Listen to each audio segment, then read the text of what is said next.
So Chariots night 4 was a couple of days ago, and didn't quite go as planned.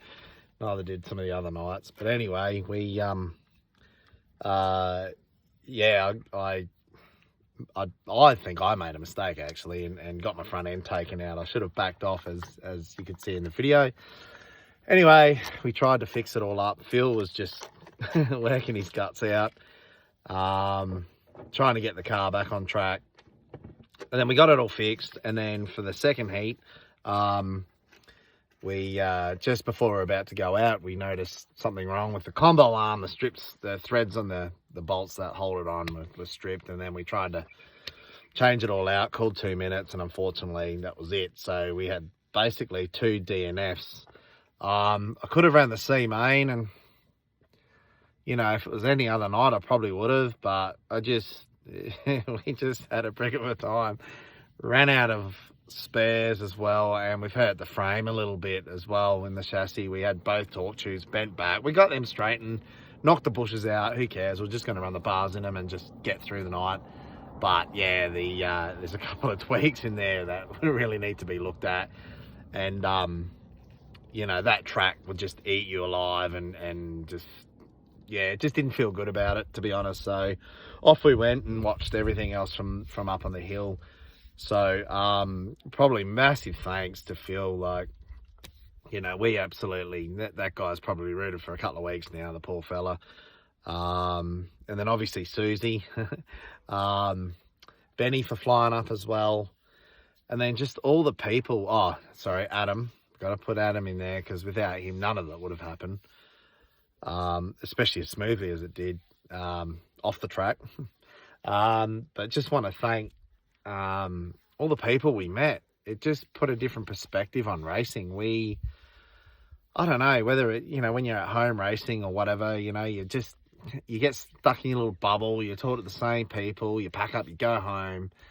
You know, but here we're sort of all forced to not forced to talk to each other, but you know, you just wanted to. So met some awesome people. The Crossons next door and his crew, they were just wicked from Tassie. Even though they're from Tassie, they were still nice people. You know, outside of the track, like that, you know, yeah, just everybody went. Phil McAuliffe, we met him and his partner Georgie on the way home, and had a few drinks with them last night. And you know, I've heard of the guy and stuff like that, but you know, he's a top dude, him and his missus Georgie. You know, they were just, yeah, just stuff like that. And you know, good to meet a couple of the local young guys up here that were racing as well, and they got good futures ahead of them. You know, they're just good people away from the track. But so so it was good Saturday night to unwind as well in the pits. Susie took off and she went back to get a sleep. I stayed out at the track and just, you know, hanging out with a few of the guys there, and Zachy, hope he pulled up all right. Susie came back and grabbed me, and then we went back out at, I don't know, 10:30 or something. He was still cranking. But you know, the kid's living his best life, and good on him. And I'm kind of glad he won. The race at the end was, you know, it was disappointing to see Temby and Broomy sort of, you know, finish the way they did, to no fault of either. They're just racing, you know, and it was good the way they actually handled it afterwards. You know, talking to Broomy, and you know, they were just, you know, they're good mates still, and all that sort of stuff. So if they weren't going to win it was good to see Zach win it. And then sitting on the hill as well, watching the locals sort of cheer on their lad, you know, with the air horns and stuff. You know, I've just never been at a Speedway. I suppose the Speedway Grand Prix in Melbourne was probably a similar feeling. You know, so I suppose what I take away from this is, if you get the chance to get up here, even if you don't race, get up here and watch it. It's just awesome. So I suppose at this point, just want to thank all those people that we met. I've probably missed a few. Oh, Jason from New South Wales, who won the overall series. Like, man, he deserved it as well. Even though, you know, the way things, I was following him that first night, and he was fast, you know, and I didn't get to watch a lot of his racing, but, you know, congratulations to him. Yeah, and he's a good dude too. You know, he came over when we were bashing the crap out of our car and making sure we were okay and needing anything, and, you know, never met him before, you know, and that's what we get. Okay, so we've got to thank the sponsors. Oh, before before I forget, thanks also to Bronson and Jake for trying to help get us out as well. I'm just going through the people. I'm trying to remember everybody. Michael Pitcher, thanks mate for all your help. Will Caruso, thanks for the opportunity to buy more stuff off you, because I had spares of spares but didn't have spares of spares of spares. So anyway, thanks mate.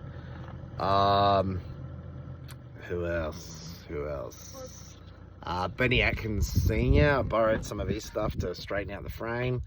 And the Murdies, you know, John, you're awesome mate, so thanks for your help, and I'm so sorry that I actually did put you out in that last heat. You had nowhere to go, and I know I damaged some of your stuff too, so for what it's worth mate, sorry. So yeah, so getting back to thanking the sponsors though, we've got Speed Parlour and Virodog, Obs Customs and Classics, Benjo Tow, High Marsh Pest Control, Wigzell Plumbing and Gas, Dynamic Plumbing Solutions, and last but not least, Drifting Gilligan. So I promise this is the last time I'll use your catchphrase, Pommy.